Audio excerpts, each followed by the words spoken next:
Hello, welcome to Leading the Way at Leonard's, and I'm your host, Dwayne Knepper.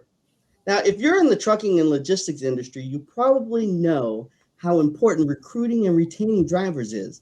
Today, we'll be talking about the differences between the younger generation of drivers and the seasoned professionals who have been behind the wheel for many years. As always, this time actually riding with me shotgun is Leonard's Express Vice President of People and Development, Shannon Struzik. Hey, Dwayne, thanks for having me.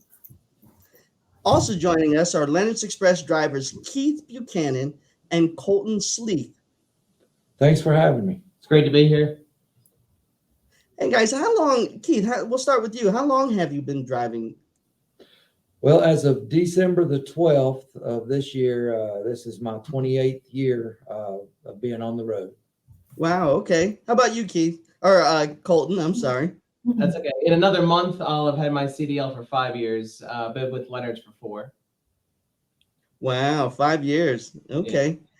Yeah. You know, Shannon, according to a survey conducted by the American Trucking Association, over 50% of commercial truck drivers are over the age of 45. And in the next 10 years, almost a quarter of those drivers will reach retirement age.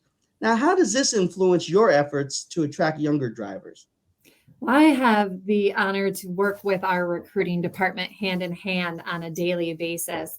And we really focus on every group and talking to every group and providing that message on what's going to resonate most with drivers from every age. And we see there are tons of benefits that come with drivers of every age. So we are always excited to have that diversity of age because it comes with a diversity of skill set, whether that be from their knowledge on the road, with trip planning that they can bring to the younger generation, and how to deal with issues, how to deal with challenges. But the younger generation brings a new drive, pun intended, a new drive, but also a look at technology, a look at ways to stay connected with their families when they're on the road. And it really is an exciting time to see that connection, to see that mentoring, and to see that relationship come forth. Absolutely.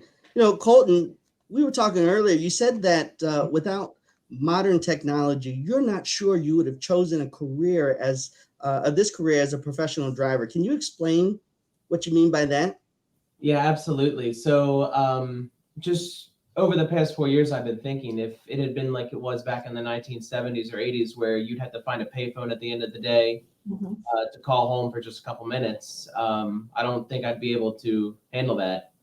So now today's modern technology where you can just call or FaceTime family, friends, anyone, just the click of your hand, it's been great. You know, that makes it a lot easier being on the road. Yeah, Keith, I think some truckers were known to carry pockets full of dimes or quarters or something to that effect. I don't know if you were part of that generation or not, where they had the slew of booths and that had the payphones in there. Either that or the generation that moved to the calling cards. You remember those? You had to find those as well. So what was it like, Keith, for you being on the road for weeks at a time and not being able to easily communicate with family and friends? It was a challenge at first, although, you knew that when you made the commitment to be a driver, that, part of the thing was you were going to be gone. In my situation, I had been married 4 months, and my wife was expecting her first child. We were both very young. I was 21 and she was 20, and I'm gone 3, 4, 5 weeks at a time. And at first it was very difficult. You would try to find the row of payphones if you were fortunate, or we were coming into a transition period with the big cordless phone. Sometimes you could you go into the truck stop and the waitress would bring you one of those big cordless phones, look like just calling in an airstrike, Little briefcase with it. Yeah. And then we later, about a year into my driving, we discovered that we could buy an 800 number. And then after a certain time during the day, we could call this 800 number and make a phone call for like 5 cents a minute or something like that. It was, it wasn't very cheap, but it was a lot cheaper than call and collect. And it was better than not being able to talk at all. Because there was one time that I went like 8 days and did not have the opportunity to speak to my wife. So that was a challenge. And then I remember getting my very first cell phone in 2001. And we thought that was the greatest thing. And then just last week, I was FaceTiming with my wife. I told her, I said, could you imagine what trucking would have been like when I first started this if we would have had FaceTime? Because now I make a point that when I have my dinner in the truck, I turn on my FaceTime call, and I sit in the sleeper, and I've got her there. I'm eating my dinner. She's sitting at the table eating her dinner. So we virtually have dinner together, which was not an option, 20, 28, 30, 40 years ago. So it's definitely a nice change in the way things are done now. Well, even think about what we're doing right now. I'm in Farmington, New York, and the three of you are out in Wilmington, Delaware. It's fantastic that, we can feel like we're in the same room. I think that, even going into the pandemic, we didn't use Teams. We didn't use Zoom the way we do now. And so if there's any benefit coming out of that, it really is the idea that we can connect no matter where we are. So every Leonard's employee, across the nation can have that type of connection. Right. Oh, absolutely. Shannon, obviously technology and advanced training is also makes a driver's job a lot safer. I mean, this month, the Truckload Carriers Association recognized Leonard's Express as part of its annual Fleet Safety Awards. Can you describe how safety can be used to attract drivers of all ages? I will make a small plug that not only were we recognized, we achieved first place in our division for the Fleet Safety Award. So all the credit for that goes to our drivers and to our risk control team, which Dwayne, key part of. So congratulations there. But safety is not only key, safety is key to the company. We want everyone to be safe.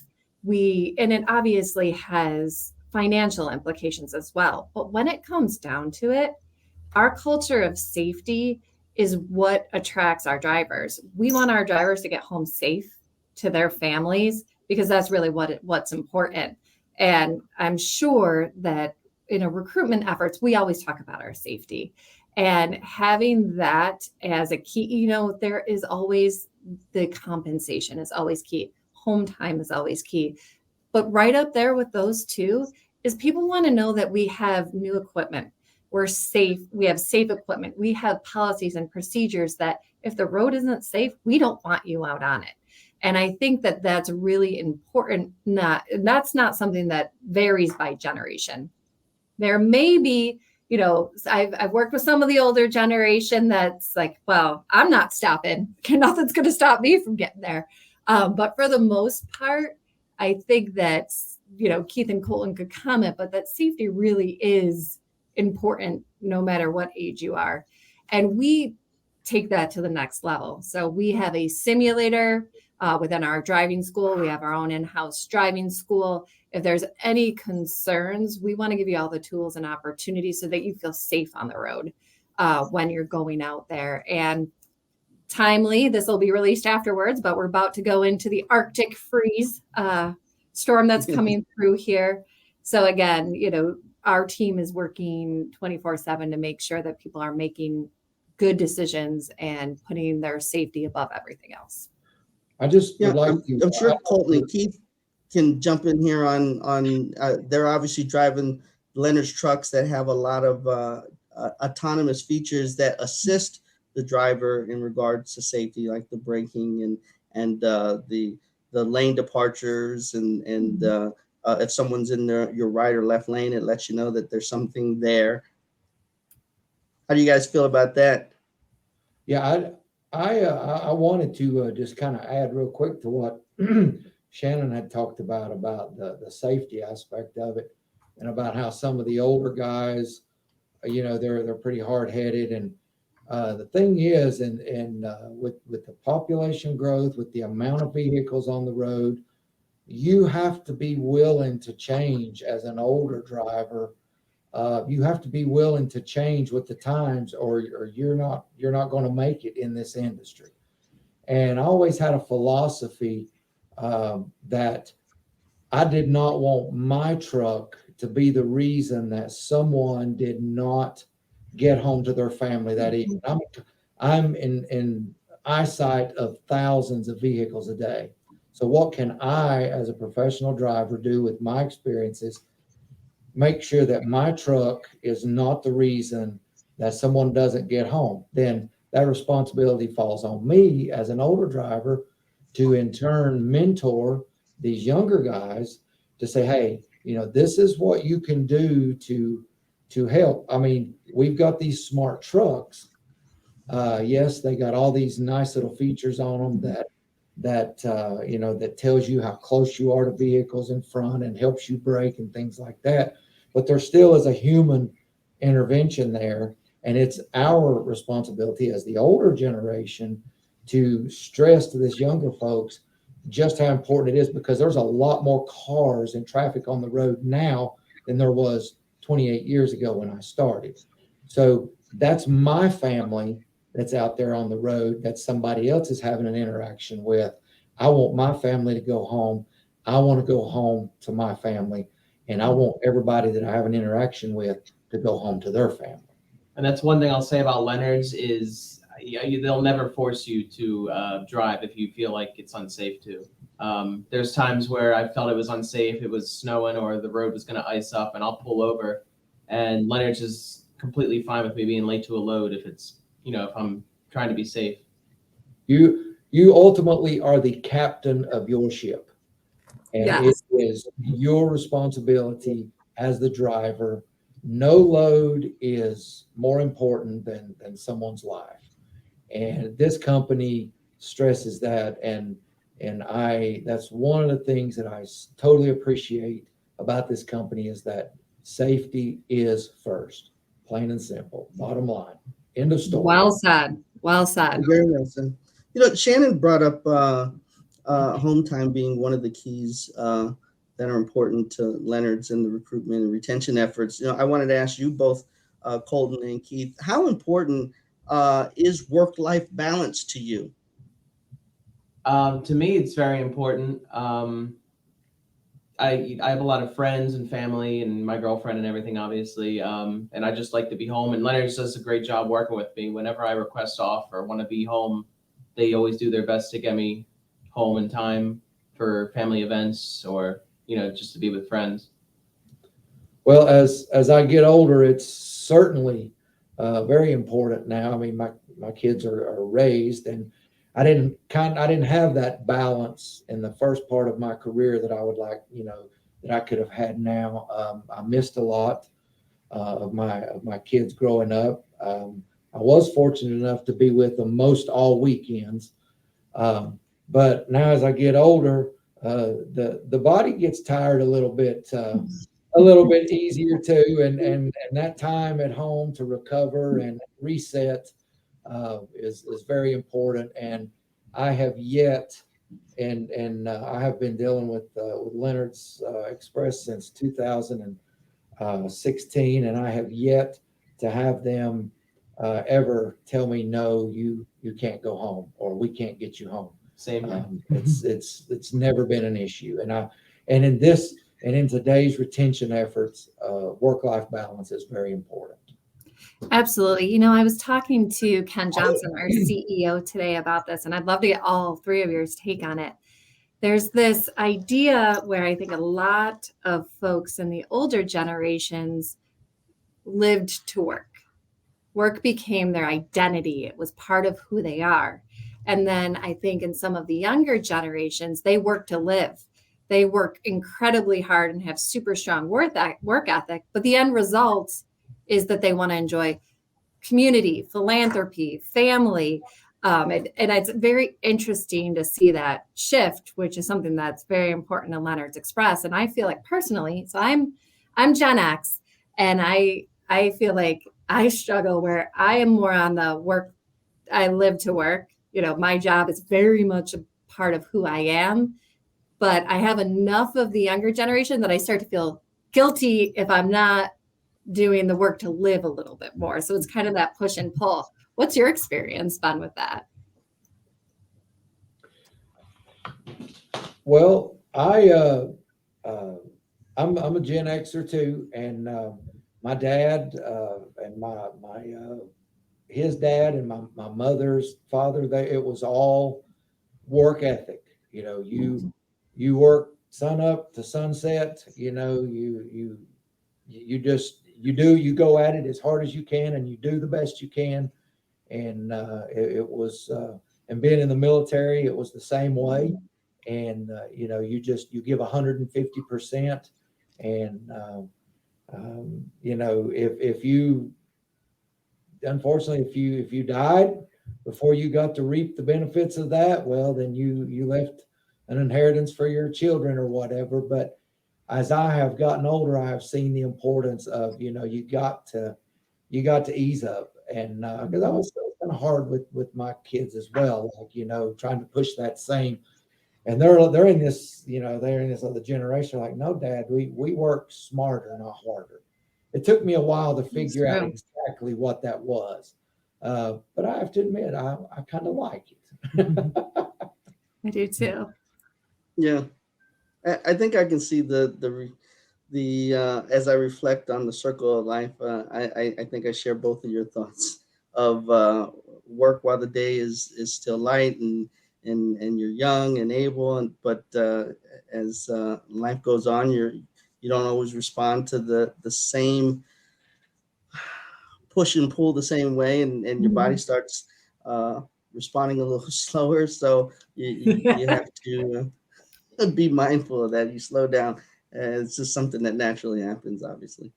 Yeah. Well, you were a driver too, Dwayne. So you were out there, you experienced it. Yeah. So Kolton, absolutely. So are you a millennial? Yeah. Millennial, Gen X, I haven't figured out where those categories fit. I just go where I can get. Unfortunately, yes, I have to say I'm a millennial. I know. Tell us about your experience, though. Yeah, my generation gets a lot of bad rep, but I like to think that I'm on the better side of that, where I do enjoy working. When I come to work, I work hard. But yeah, my generation, no offense to them, kind of lazy in my opinion. Well, everyone's different in there. Yeah. But what do you, priority wise, is there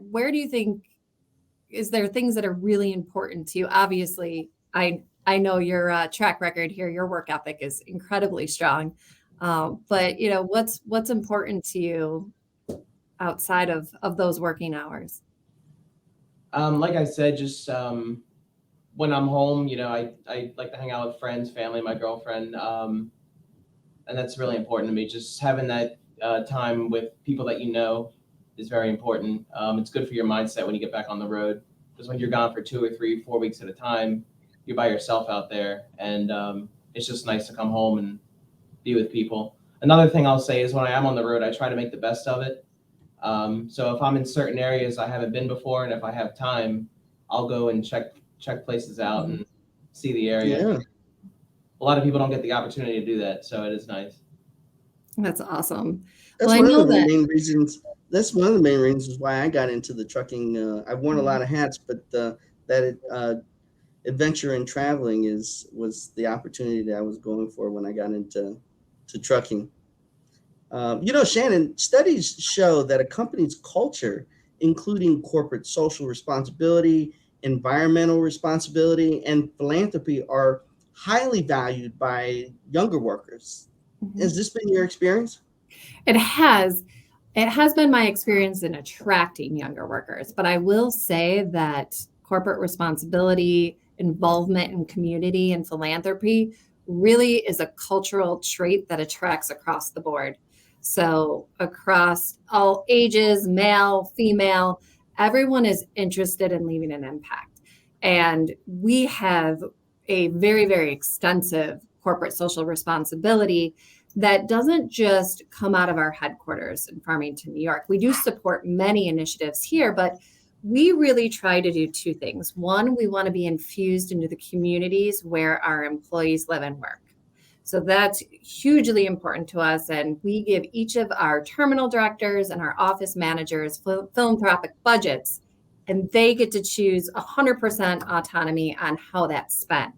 And they work with their fleets and they work with their non-driving employees to make sure that their core values are represented in addition to Leonard's Express core values. But I can't do it the justice the way Keith does. So we have a brand new initiative in 2022 that he's very much a part of. And that's giving back to our military community and some of our nonprofits in the military. Keith, you want to share a little bit about that? This has probably been one of the things that I have been, Leonard's Express does a tremendous job of being involved in the community. As Shannon said, they are one of the most charity-driven organizations that I have had the privilege of being associated with. But they came to me and asked about this veterans program where they would take we're going to take 5 trucks, and the driver that got picked for these trucks was going to help design the trucks, and then they were going to pick a charity, and for every mile that truck turned, Leonard's Express was going to donate a penny to that charity. And I was just so deeply moved by that gesture that they done especially once I got selected, and the day that I received my truck, it was so emotional. It was just, it was a little overwhelming, and to think that for my charity, the Wounded Warriors, which is very near and dear to me, would be receiving a penny per mile that my truck turned. And I think it is just so outstanding. And then they donate their trucks to participate in the Wreaths Across America every year in December, which is just an absolutely beautiful event that I think that everyone should be aware of, where they place these wreaths on these soldiers and veterans' graves. Just to kind of put it in perspective, I went to the Barrancas National Cemetery in Pensacola, Florida this year, and there is 52,000 grave sites in this cemetery. But unfortunately, there was only 26,000 wreaths ordered. So this was very touching to me, and I'm making it a personal effort now to get out and push this to where that we can get, and that's just one cemetery, to where we can get wreaths laid on these veterans' graves at Christmas. It's just the way this company handles these charities is just it's absolutely fantastic. I have seen no company do it like Leonard's Express does.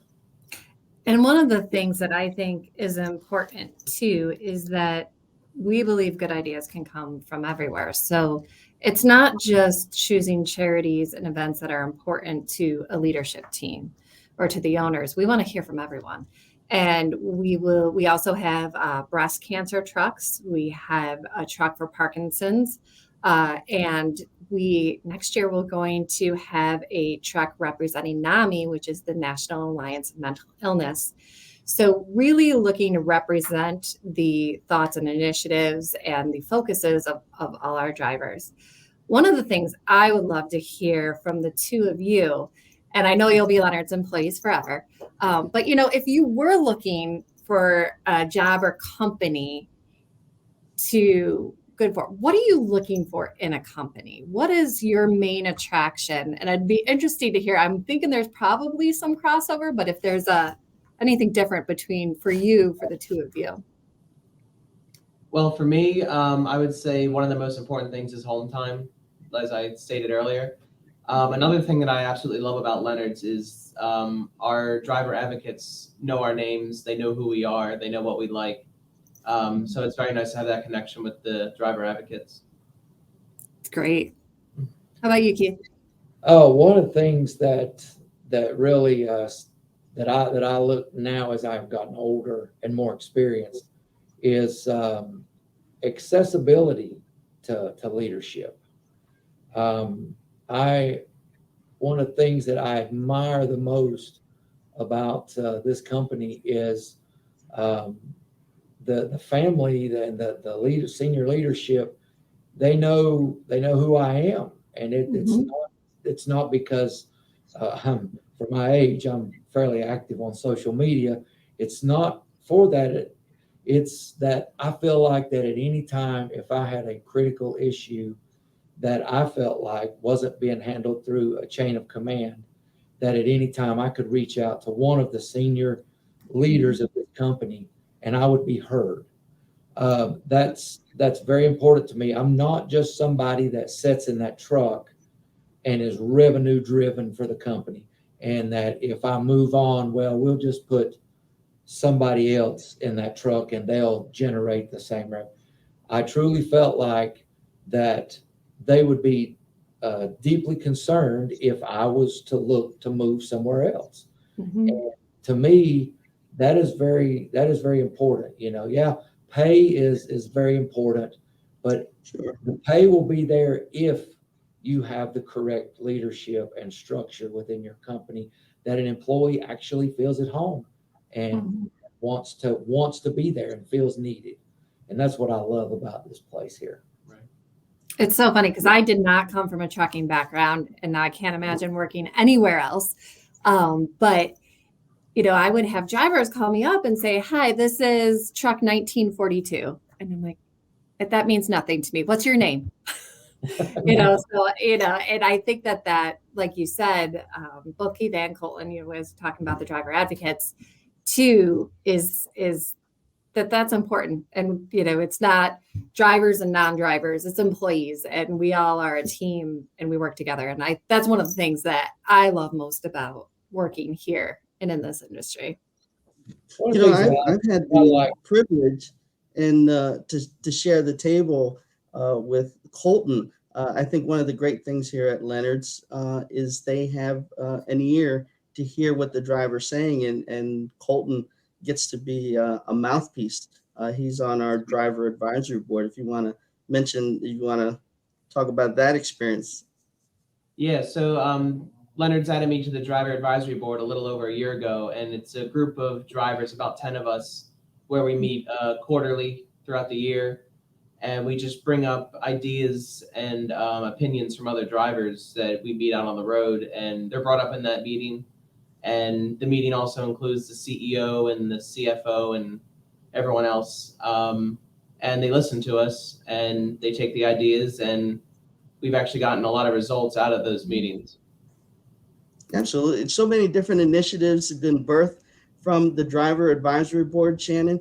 I mean, there's so many things that we do here at Leonard's. One of the things, because we do so much here, not just drive trucks, but the other initiative, Inclusion in Motion, where Leonard's participated in building the playground up in Canandaigua, and of course, Leonard's is a staunch advocate for fighting against human trafficking, and so we wear that logo proud on our trucks as well. If someone needs help, I mean, you mentioned the things that attract people to Leonard's, the younger generation wanting to drive for it. Really, so much that we do. It makes us proud to wear the shirt Leonard's on it because of the things that we're so involved in. Yeah, I would almost ask the question too, and Dwayne, having previously driven as well, what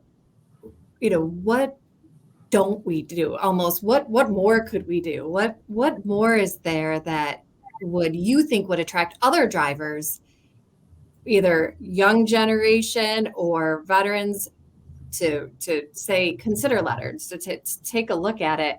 And even if it doesn't bring in more drivers, how can we serve all generations that are currently here and in the trucking industry in general, maybe better? Well, for me, I think it's I think that Leonard does a good job covering the bases. One of the things that was impressive to me, and I am not, I'm probably not anymore the atypical, as you would say, truck driver. I have actually been in multi levels of management as well, but I really enjoy the driving. But one of the things that really stood out to me, that showed me that Leonard's was looking to actually move into the future, and was looking to change with the way that times and society was changing, was I was given a personality test. Mm-hmm. Who would have thought, that you needed a personality test to drive a truck? Well, when you take a look at the society that we have, I mean, look how things changed overnight with COVID, and how we had to make all these changes. Well, how well can people adapt to those changes? And I think that Leonard's has done a phenomenal job of taking that bull by the horns and making the changes that was necessary. They do have the great benefits, the insurance, and it's but it goes beyond that. And now you have people that actually care, that's actually interested in how you feel. They really are concerned that your mother is sick, or that you've got a child that's sick, or that you're not feeling well. And I honestly don't know, how much more that they could do. Realistically, that naturally everybody's going to say, yeah, we take more money. Well, everybody will take more money. But That's a great point, Keith, though. Realistically speaking, Leonard's has done a phenomenal job of covering the bases, and that's coming from someone that has been in every aspect of the trucking, has been the outlaw trucker, as they say, up into the now the sophisticated truck drivers. So I think they've done great. Kolton would probably be one to get a good feel for that, being the younger generation that you're trying to put in as well. Yeah, to add on the one thing that Keith was saying about, if you have a family member who's sick, they're very understanding with that. For example, just 2 days ago, there was a driver who had a doctor's appointment, and she didn't realize that she had scheduled it, and the load was supposed to be delivered at the same time. So they asked me if I could deliver the load for her, and I was able to do that. But they'll work with you like that if you have doctor's appointments, or you need to get home for someone who's sick and take care of someone. It's great. That's awesome. Now, listen, before we go, guys, there are a few critical questions that I wanted to ask. Keith, Kolton, think about this for a real quick second. What is your favorite song or album to listen to when you're out on the open road? And while we're at it, what's your favorite movie about trucking? Well, I like anything old school country. That's kind of what I listen to. I also like 70s and 80s music. So I know I'm kind of different from the rest of my generation, but that's what I like. And as a movie, everyone knows Smokey and the Bandit. That would be their favorite. So I'll choose something different. I'll pick the movie Breakdown. It's from the late 90s. That's a good movie. I don't really have a particular movie. I was very fond of the TV show BJ and the Bear. For those of you that know 70s and 80s trucking, you'll be very familiar with that TV show. And as far as music goes, being a musician, I have a wide genre of music that I like, and a lot of it is mood based. I truly believe in the psychology of music, and I truly believe that your mood and tone can be set by what you listen to. So, late at night when I'm running the road by myself, I like to hear the old classic country and things like that.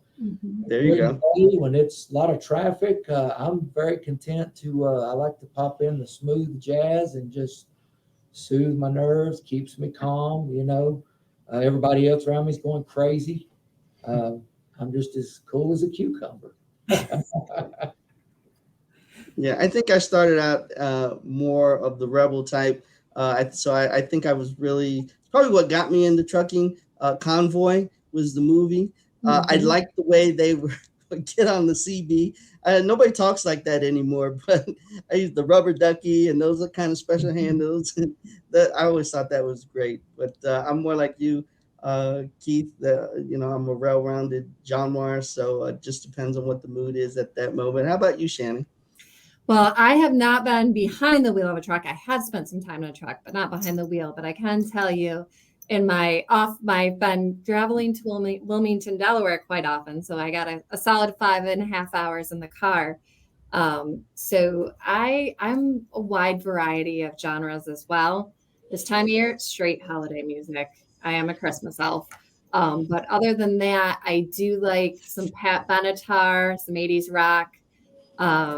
Always Luke Bryan, country, and Taylor Swift. You'll see me rocking out to that as well. And I do Who doesn't love Taylor Swift? Yeah, right. And I do love a good Southern Cross by Crosby, Stills, and Nash. And I got that from my dad. So I love that. Now, I don't really have a trucking movie that I can share, but my son, who's now 15 and much taller than me, loved the movie Cars. So we watched that after over and over and over again. And that was my first exposure to the types of trucks when he said, I ain't no Mack, I'm a Peterbilt. And actually, when I came into this industry, I remembered that movie. So I'm gonna quote Cars as a movie that has some trucks in there. Best movie line ever. Right? Yeah, I do kind of wonder, you mentioned the different trucks too there, Shannon. I kind of wondered if there was a study out there that showed a preference in Kenworths, Max Peterbilts between the generations, but we'll save that one for another time. But so Shannon, where can viewers learn more about driving for Leonard's Express? It's very easy. driveforleonards.com. So drive the number 4 leonards.com.